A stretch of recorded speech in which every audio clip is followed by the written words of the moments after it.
আমার প্রশ্ন হচ্ছে পাহারাটা কি দেয়া হচ্ছে? আইপ্যাকের অফিস, এই অফিসটা কি তৃণমূল কংগ্রেসের কোনো অফিস? তৃণমূল কংগ্রেসের নামে কোনো রেজিস্ট্রেশন করা আছে?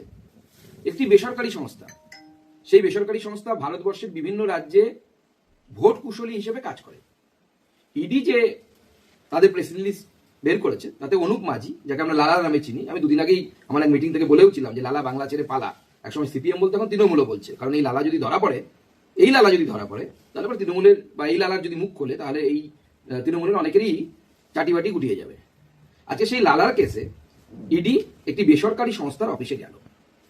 তাহলে আমার প্রশ্ন হচ্ছে, যেটা পাহারা দিচ্ছে তৃণমূলের তাবর তাবর নেতারা, দুর্দন্ত প্রতাপ নেতারা, এবং মমতা বন্দ্যোপাধ্যায় দৌড়ে গেলেন, সেটা কি একটি বেসরকারি কোম্পানিকে বাঁচানোর জন্য একজন মুখ্যমন্ত্রী দৌড়ে যাচ্ছেন?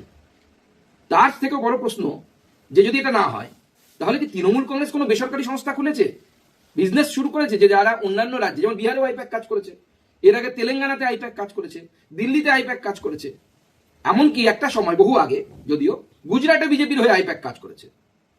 আমার প্রশ্ন তাহলে কোনটা? দুটোর মধ্যে তো একটা হতে হবে। পশ্চিমবঙ্গের মুখ্যমন্ত্রী ওটা একটি বেসরকারি সংস্থাকে বাঁচাতে গিয়েছে, তৃণমূল অফিস তো না হয় ওটা, কোথাও তো আমরা দেখিনি রেজিস্ট্রেশন করা আছে তৃণমূল অফিসের নামে। না হয় তৃণমূল কংগ্রেস একটি ব্যবসা খুলেছে, কোনটা আজকে আমরা তৃণমূল কংগ্রেসের কাছ থেকে জানতে চাই। আর যদি বেসরকারি কোনো কোম্পানিকে মুখ্যমন্ত্রী বাঁচাতে যান এবং এইভাবে বাঁচাতে যান, মুখ্যমন্ত্রী সিকিউরিটি নিয়ে গেছেন কিনা জানা নেই। মুখ্যমন্ত্রীর পেছনে দেখলাম নন্দিতা চক্রবর্তী, সরি মাননীয়া নন্দিনী চক্রবর্তী, তিনি ঘুরে বেড়াচ্ছেন। কেন সিএস কেন যাবেন? আপনার কি ট্রেনিংটা কি ঠিক হয়নি নাকি আইএসের? আপনি কি করতে পারেন একটা পার্টির অফিস, যেটাকে মুখ্যমন্ত্রী ক্লেম করছেন যেটা পার্টির অফিস বাঁচাতে গিয়ে আপনি মুখ্যমন্ত্রীর সাথে চিফ সেক্রেটারি যাবে?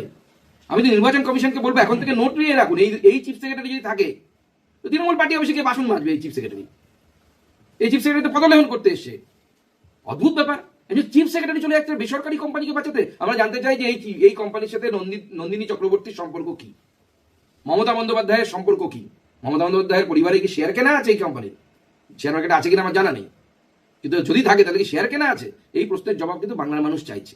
একটা গাড়িকেও ক্রমাগত আড়াল করার চেষ্টা করা হয়েছে, সম্ভবত 4টে গাড়ি নাম্বারটা যাতে না প্রকাশিত হয়, এটা আড়াল করার চেষ্টা করা হয়েছে। এর পেছনে কোনো রহস্য আছে? দেখুন, আমি আপনার এই প্রশ্নের উত্তরে একটু ইতিহাস টানতে চাই। মাননীয় মুখ্যমন্ত্রী যখন প্রথম মুখ্যমন্ত্রী হলেন 2011 সালে, তৃণমূলের দুটি গোষ্ঠীর মধ্যে গোষ্ঠীদ্বন্দ্ব হয়েছিল। উনি থানাতে গিয়ে পুলিশ মন্ত্রী হওয়া সত্ত্বেও পুলিশের উপর চিৎকার করে অপরাধীদেরকে বের করে এনেছিলেন। তারপরে রাজীব কুমার তখন তার জন্য ধর্নায় বসেছিলেন। তারপরে ফিরহাদ হাকিম তার জন্য গিয়ে ইডির অফিসের সামনে ধর্নায় বসেছিলেন।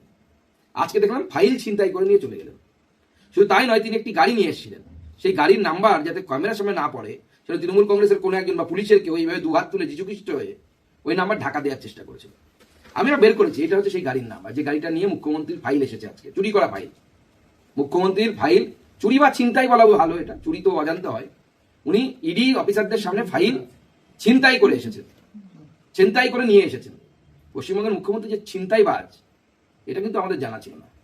কিন্তু আজকের ঘটনা প্রমাণ করলো মুখ্যমন্ত্রী, মাননীয় মুখ্যমন্ত্রী পশ্চিমবঙ্গের, তিনি একজন পাকা ক্রিমিনাল। কিভাবে প্রমাণ লোপাট করতে হবে, নিশ্চয়ই যে ভদ্রলোক, সে পুলিশের লোক কিনা তৃণমূলের লোক আমার জানা নেই, এই গাড়ির নাম্বার চাপা দেওয়ার চেষ্টা করেছিলেন। সেই ভদ্রলোক নিজের বুদ্ধিতে করেননি, মুখ্যমন্ত্রী তাকে বুদ্ধি দিয়েছিলেন।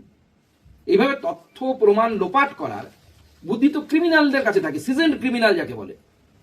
এবং আজকের এই ভবানীপুরের কাণ্ড, যেটা আমি বললাম, তৃণমূলের গোষ্ঠীদ্বন্দ্বের যে অপরাধীদেরকে পুলিশ অ্যারেস্ট করেছিল এবং মুখ্যমন্ত্রী তাদেরকে গিয়ে বের করে এনেছিল, এই সমস্ত ঘটনাগুলো পরপর প্রমাণ করছে মুখ্যমন্ত্রী, মাননীয় মুখ্যমন্ত্রী একজন সিজেন্ড ক্রিমিনাল। এবং ভারতবর্ষের ইতিহাসে এই ধরনের অ্যাক্টিভিটি কোনো মুখ্যমন্ত্রী করেননি, কংগ্রেসের কোনো মুখ্যমন্ত্রী করেননি, বিজেপির তো করার কথাই আসে না। এই যে আজকে যে তথ্য আপনি যেটা বলছেন, তথ্য ছিনতাই করে নিয়ে যাওয়া হয়েছে কার্যত, তাতে ইলেকট্রনিক ডকুমেন্ট রয়েছে, তাতে জানা যাচ্ছে আরো অনেক এভিডেন্স রয়েছে, এইগুলো যে লোপাট হয়ে গেল, তাতে কোথাও একটা তদন্ত ব্যাহত হবে বলে আশঙ্কা? না, সেটা তদন্ত ব্যাহত হতেই পারে, সেটা ইডি বলতে পারবে, আমরা তো বলতে পারবো না। দেখুন, এটা ইডি এবং হচ্ছে আইপ্যাকের বিষয়, এর মধ্যে না বিজেপির ঢোকা উচিত না তৃণমূলের ঢোকা উচিত। কিন্তু হঠাৎ করে দেখলাম মুখ্যমন্ত্রী জাম্প দিয়ে তাতে পড়লেন। কোর্টের নাকি ইডি যাবে, আমরা যেটা মিডিয়ার মাধ্যমে জানতে পেরেছি, ইডি কোর্টে যাবে এবং এফআইআরও করবে। তাদের প্রেস রিলিজেও এটা আছে যে তার আমাদের স্ন্যাচ করে নিয়ে যাওয়া হয়েছে। তো ইডির যে বক্তব্য, এবং তারপর আমরা ভিজুয়ালস দেখেছি, হ্যাঁ মুখ্যমন্ত্রী ফাইল নিয়ে বেরিয়েছেন।